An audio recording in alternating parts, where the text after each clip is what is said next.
Point ছিল, সেটা হচ্ছে নেক সন্তান।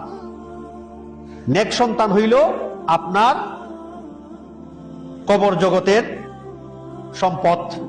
আল্লাহ রাসূল সাল্লাল্লাহু আলাইহি ওয়াসাল্লাম বলছেন যে মানুষ যখন মারা যাবে তখন তার সব আমল বন্ধ হইয়া যায়, কিন্তু নেক সন্তান যদি তাকে তার লাগি দোয়া করে কবর বইয়া বইয়া এই সব পাওয়া যায়। আল্লাহ রাসূল সাল্লাল্লাহু আলাইহি ওয়াসাল্লাম বলছেন, তার মানে নেক সন্তান আপনি দুনিয়াতে রেখে গেলেন, আপনি সন্তানকে টাকা পয়সা দিতে পারলেন না, আপনি সন্তানকে উচ্চ শিক্ষায় শিক্ষিত করতে পারলেন না, আপনি সন্তানকে তার সুন্দর একটা দুনিয়াবি সুন্দর একটা লাইফ দিতে পারলেন না, কিন্তু আপনি যদি আপনার সন্তানকে নেককার বানান, সেই সন্তানকে আপনি পরকালের সম্পদ দিয়ে গেলেন, সে তার দ্বারা নিজেও লাভবান হইল, সে আপনাকেও লাভবান করবে। ওই নেক সন্তানের চলাফেরা আচার ব্যবহারে সমাজে 10 জনের জন্য সে উপমা হইয়া যাইব, উদাহরণ হইব।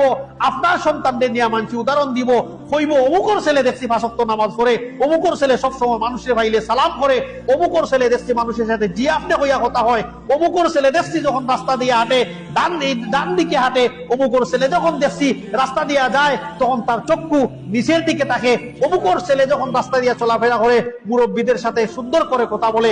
আপনার সন্তানকে যদি আপনি নেককার বানাইয়া যাইতে পারেন, আপনার সন্তান সমাজের লাগি ফায়দা, আপনার লাগি ফায়দা, সন্তানের লাগি ফায়দা।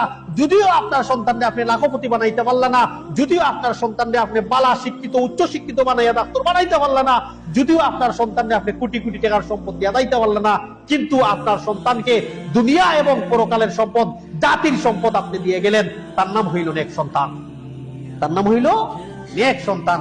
ওই নেক সন্তান যখন আপনার লাগি দোয়া করবো, তখন কবরও বইয়া বইয়াও আপনি কি তা হইবা লাভবান। এজন্য সম্মানিত মুসল্লিয়ানে কেরাম, আল্লাহ রাসূল সাল্লাল্লাহু আলাইহি ওয়াসাল্লাম